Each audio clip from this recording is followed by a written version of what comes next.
ఓం విఘ్నేశ్వరాయ నమః. భాగవతము 40వ అధ్యాయము. ప్రియవ్రతుని పెద్ద కొడుకు అగ్నిద్రుడు అతడి రాజ్యానికి ఆధిపత్యం వహించి పరిపాలన చేస్తున్నాడు. ఆయనకు వివాహం కావలసి ఉంది. అందుకని యోగ్యమైన భార్యను పొందటానికి హిమవత్ పర్వత ప్రాంతంలో కూర్చొని బ్రహ్మగారి గురించి తపస్సు చేశాడు. బ్రహ్మగారు ఈయన యోగ్యతలను పసిగట్టి ఒక అప్సరసను పంపించాడు. పూర్వచిత్తి ఉన్న చోట మోక్షం ఉండదు. మీరు ఏ స్థితిలో ఉన్నారు అన్నదానికి మీరే ఉదాహరణ. సుఖాలనే జ్ఞాపకం ఉండి వానియందే పునిక ఉన్నట్లయితే, మనసు ఈశ్వరుడి వైపుకి తిరగకపోతే, ఆ సుఖాలు కావనే భావన కలగకపోయినట్లయితే మీరు పూర్వచిత్తికి లొంగుతున్నట్లు భావించుకోవాలి. దాని వలన ఫలితం తెలుసుకోవాలంటే అగ్నిద్రుడి చరిత్ర వినాలి. అగ్నిద్రుడు ఒక కన్య కోసము బ్రహ్మగారి గురించి తపస్సు చేస్తున్నాడు. బ్రహ్మగారు వచ్చి చెప్పే వరకు వేచి ఉండాలి. కానీ ఈయనకు సుఖమన్నది అక్కడ కనపడితే చాలు, అక్కడ మనసు లగ్నమవుతుంది. అది ఆయనకు అదొక అలవాటు. ఆయన పూర్వచిత్తి గజ్జల చప్పుడు విని కళ్ళు విప్పి చూసి ఆమె అంగాంగ వర్ణన చేశాడు. ఆమెతో మభ్యపెట్టే మాటలు మాట్లాడాడు. ఫలితంగా పూర్వచిత్తి లొంగిపోయింది. ఆమెతో కలిసి చాలా సంతోషంగా కాలం గడుపుతున్నాడు. ఇలా గడుపుతుండగా ఆయనకు నాభి, కింపురుషుడు, హరివర్షుడు, కేతుమానుడు అనే 9 మంది కుమారులు జన్మించారు. వారందరూ కూడా అతి బలిష్టమైన శరీరాన్ని కలిగి ఉన్నారు. పూర్వచిత్తి చాలా కాలము అగ్నిద్రుడితో సంసారం చేసి చివరకు తన లోకం వెళ్ళిపోతానని చెప్పి వెళ్ళిపోయింది. తరువాత అగ్నిద్రుడు పూర్వచిత్తి ఎక్కడికి వెళ్ళిందో తెలుసుకోవటానికి అనేక యజ్ఞయాగాది క్రతువులు చేసి చివరకు ఆమె ఉన్న లోకానికి చేరాడు. ఇప్పుడు ప్రియవ్రతునికి అగ్నిద్రుడికి ఉన్న తేడాను ఒక్కసారి గమనించండి. ప్రియవ్రతుడు తాను చేస్తున్న పని గురించి ప్రశ్న వేసుకుని భార్యను విడిచిపెట్టి తపస్సుకెళ్ళాడు.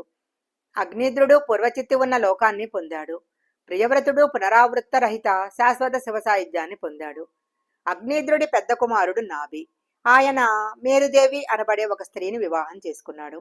ఆమెతో కలిసి సంతానం పొందాలి అనుకుని అనేక యజ్ఞయాగాది క్రతువులు చేశాడు. ఆశ్చర్యం ఏమిటంటే తపస్సు చేసి కొడుకును పొందాడు అగ్నిద్రుడు, యజ్ఞం చేసి కొడుకును పొందాడు నాభి. నాభి పరిపాలించాడు కాబట్టి ఈయనకొచ్చిన రాజ్యము అజానభము అని పిలిచారు. ఈయన చేసిన యజ్ఞానికి సంతోషించి మహావిష్ణువు ప్రత్యక్షమయ్యారు. అప్పుడు అక్కడ ఒక ఆశ్చర్యకరమైన సంఘటన జరిగింది. అక్కడ యజ్ఞం చేస్తున్న వాళ్లను ఋత్విక్కులు అంటారు. శ్రీమన్నారాయణ దర్శనం కలగగానే అందరూ లేచి నిలబడ్డారు.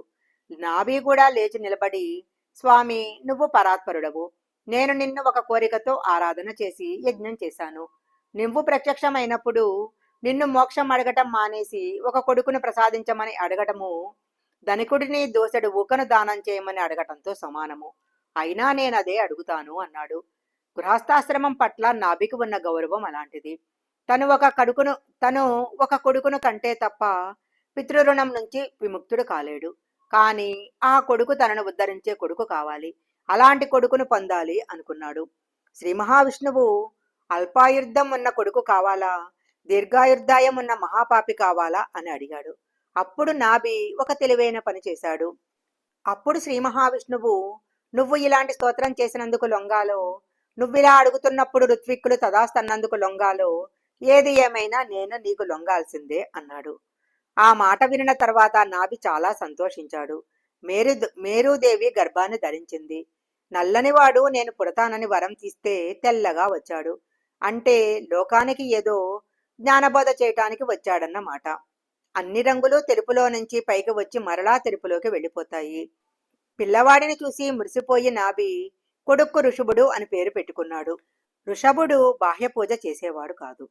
అంతరమందు విశేషమైన యోగాన్ని అనుసంధానం చేస్తూ ఉండేవాడు. ఋషభుడు బాహ్యకర్మలు చేయటం లేదని ఇంద్రునికి కోపం వచ్చి వర్షం కురిపించటం మానేశాడు. మన రాజ్యంలో వర్షం పడటం లేదు, క్షామం వచ్చేటట్లు ఉంది అని తండ్రి కుమారుని దగ్గర బాధపడ్డాడు. అప్పుడు ఋషభుడు ఒక నవ్వు నవ్వి తన యోగ బలంతో మేఘాలను సృష్టించి తన రాజ్యం ఎంతవరకు ఉందో అంతవరకు వర్షాలను కురిపించాడు. దానితో ఎక్కడ చూసినా పంటలు పండి సస్యశ్యామలమైపోయి నాభి పరమ సంతోషపడేటట్లుగా ఋషభుడు ప్రవర్తించాడు. పరమ సంతోషాన్ని పొంది ఋషభుడికి పట్టాభిషేకం చేసి తపస్సు చేసుకోవటానికి నాభి ఇల్లు విడిచిపెట్టి వెళ్ళిపోయాడు. అలా వెళ్ళి తపస్సు చేసి బ్రహ్మమందు కలిసిపోయాడు. భాగవతము 40వ అధ్యాయం సంపూర్ణం.